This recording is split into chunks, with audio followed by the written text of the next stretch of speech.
गुजरात के अहमदाबाद में हमारी एक मुसलमान बहन ने खुदकुशी कर ली। खुदकुशी के वाकयात बहुत होते हैं भारत भर में, लेकिन यह खुदकुशी मीडिया में आ गई, सोशल मीडिया में आ गई। क्यों? क्योंकि उस लड़की ने मरने के पहले एक वीडियो बनाया और वीडियो में उसने कहा अपने मां बाप से कि मेरे शौहर से जो मुकदमा चल रहा है, जो केस चल रहा है, खत्म कर दो, मैं जिंदगी से थक गई हूं, मैं मरने जा रही हूं, खुदकुशी करने जा रही हूं।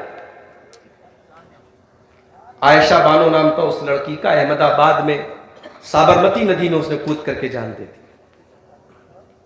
मरने के पहले अपने बाप से उसने बात की थी, मां बाप से। उसकी फोन रिकॉर्डिंग भी आज इंटरनेट पर मौजूद है। बाप समझा रहा है बेटी घर चली आ, कहती है नहीं मेरी लाश यहां से जाएगी। भाई जिंदगी में प्रॉब्लम तो है, मसाइल है। कौन दुनिया में कोई ऐसा नहीं जिसको कोई टेंशन ना हो, कोई दुख ना हो। टेंशन और दुख का यह मतलब नहीं है मेरे भाइयों कि हम खुदकुशी कर लें, हम आत्महत्या कर लें। यह जिंदगी अल्लाह ने हमें दी है, इसे खत्म करने का हमें इख्तियार नहीं है। खुदकुशी हराम है इस्लाम में। जितने बुरे हालात आ जाए खुदकुशी नहीं कर सकते, और खुदकुशी करने वाला बहुत बड़ा गुनहगार है। वो जैसे खुदकुशी करेगा जहन्नम में वही अजाब उसको दिया जाए। यह मायूसी है, यह नाउम्मीदी है। इस्लाम में मायूसी और नाउम्मीदी की इजाजत नहीं है। इस्लाम उम्मीद की किरण जगाता है। मेरे प्यारे भाई, नबी अकरम ताइफ से वापस आए, अल्लाह की जात पर भरोसा है, मायूस नहीं हुए। पत्थर खाए हैं, एक हफ्ता ताइफ में रहे, किसी ने कलमा नहीं पढ़ा, मगर मेरे नबी मायूस नहीं हुए। मक्का आकर के फिर अपने मिशन में लग गए। कुछ ही दिनों के बाद अल्लाह के नबी के साथ एक और ट्रेजेडी हो गई।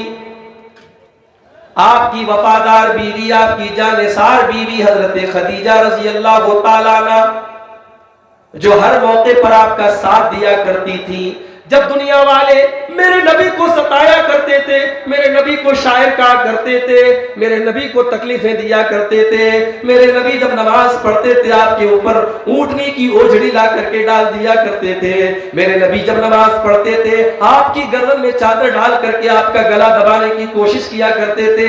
मेरे नबी इन हालात से मायूस होकर के जब घर में जाते थे और अपनी बीवी खदीजा को अपनी सारी दास्तान सुनाते थे, वो बीवी आपको तसल्ली दिया करती थी, वो आपको सुकून दिया करती थी, वो बीवी आपका हौसला बढ़ाया करती थी। अल्लाह के नबी को अपनी बीवी से बड़ा हौसला मिलता था। एक अच्छी बीवी मिल जाए, इंसान की जिंदगी कामयाब हो जाए। बीवी ऐसी भी होती है जो शौहर के दुख को हल्का कर देती है, और बीवी ऐसी भी होती है जो शौहर के दुख को बढ़ा देती है। शौहर जब बाहर की टेंशन लेके घर में आए तो बीवी का काम यह नहीं है कि वो कुछ और टेंशन उसको दे दे। सास ने ये बोला, ससुर ने ये बोला, देवर ने ये बोला, देवरानी ने ये बोला, जेठानी ने ये बोला। वो बेचारा बाहर काम से, धंधे से, नौकरी से, मार्केट से परेशान होकर के घर आया है और घर में ये अपनी राम कहानी लेके बैठ गई। शौहर बेचारा जो है और टेंशन में हो जाता है। वो कहता है कि मैंने घर में आके कौन सी गलती कर दी। मेरी प्यारी माओ बहनों, एक अच्छी बीवी अगर आपको बनना है तो हजरत खदीजा आपके लिए आइडियल और नमूना है। अब भाई दुनिया के बहुत सारे मज़ाहिब में शादी का सिस्टम नहीं है। ईसाइयों के यहां आप देखिए बहुत सारी औरतें रहती है चर्च में, उसको नन कहा जाता है, वो शादी नहीं करती। हमारे हिंदू भाइयों के यहां बहुत सारे लोग ब्रह्मचारी होते हैं, जैसे हमारे योगी आदित्यनाथ हमारे उत्तर प्रदेश के जो चीफ मिनिस्टर है, उन्होंने आज तक शादी नहीं की। उनको सिखाया गया शादी करोगे धर्म भ्रष्ट हो जाएगा, शादी मत करो, ब्रह्मचारी बनेगा। इस्लाम ने यह नहीं कहा। इस्लाम ने कहा शादी करो।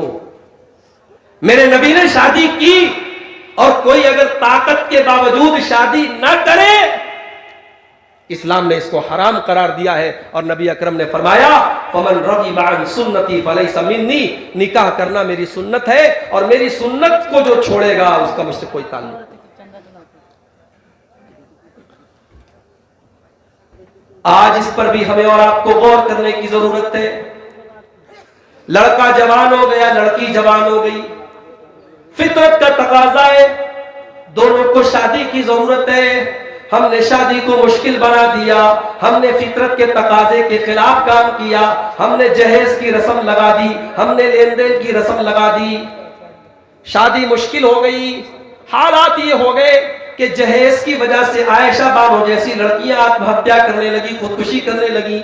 हालात ऐसे हो गए, कितने गरीब बाप की लड़कियां आज घुट घुट के मर रही हैं और उनका बाप अपने वक्त के पहले बूढ़ा हो रहा है।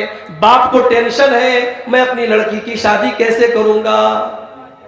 हमने निकाह को मुश्किल बना दिया। तो फितरत कि जहां तुम मुखालफत करोगे, फितरत के खिलाफ जाओगे, वहां बिगाड़ पैदा होगा। निकाह को मुश्किल बनाओगे, जिना आसान हो जाएगा। नबी के जमाने में निकाह आसान था, कोई बारात का चक्कर नहीं था। हमारे उलमा बैठे, मुझे कोई एक दलील ला करके दे दो कि किसी सहाबी ने अपनी लड़की की शादी के लिए बारात बुलाई हो, अपनी लड़की को शादी में जहेज दिया हो।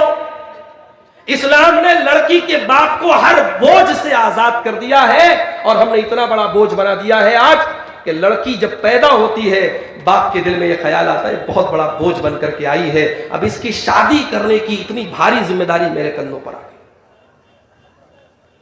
भारत की बीमा कंपनियां, मैं मदरसे में पढ़ाता हूं, मेरे पास LIC वाले आए, मास्टर साहब, मौलवी साहब, आपके कितने बच्चे? मैंने कहा 2 बेटियां हैं। कहने लगे ये प्लान ले लीजिए, ये कन्या फला है और ये कन्या फला है, 15 साल तक आप इतना पैसा दीजिए, फिर बाकी पैसा सरकार देगी और 15 साल के बाद जब आप अपनी लड़की की शादी करेंगे इतने लाख रुपया आपको मिलेंगे।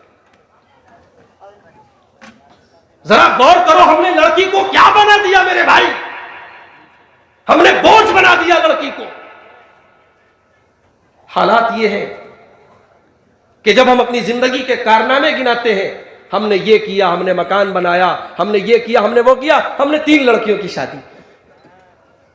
इतना बड़ा काम है लड़की की शादी करना, लड़की इतना बड़ा बोझ बन गई, उसकी शादी करना इतना मुश्किल काम हो गया कि बाप बेचारा मजदूरी करे, खून पसीना बहाए और चिंता करे कि मैं अपनी लड़की की शादी कैसे करूंगा।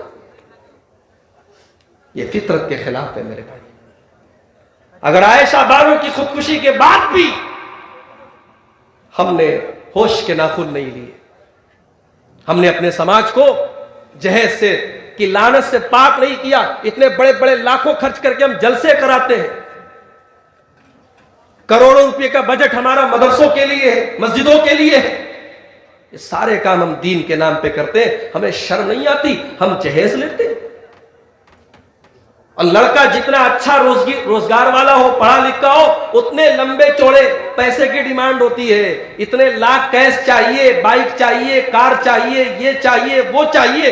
अरे बेगैरत, वो तुझे अपनी बेटी दे रहा है, वो तेरे भरोसे पर अपनी बेटी तेरे हवाले कर रहा है, अपनी जिंदगी भर की कमाई तुझे दे रहा है और तू उससे जहेज का मुतालबा कर रहा है। मेरे नौजवानों, अपने अंदर इतनी गैरत पैदा करो, इतनी हिम्मत पैदा करो, इतना जोश पैदा करो, हम अपनी शादी में जहेज नहीं लेंगे। और मैं वादा करता हूं और अल्लाह वादा करता है, उसका बेहतरीन बदल आपको मिलेगा, अल्लाह उसका 10 गुना आपको इंशाअल्लाह देगा।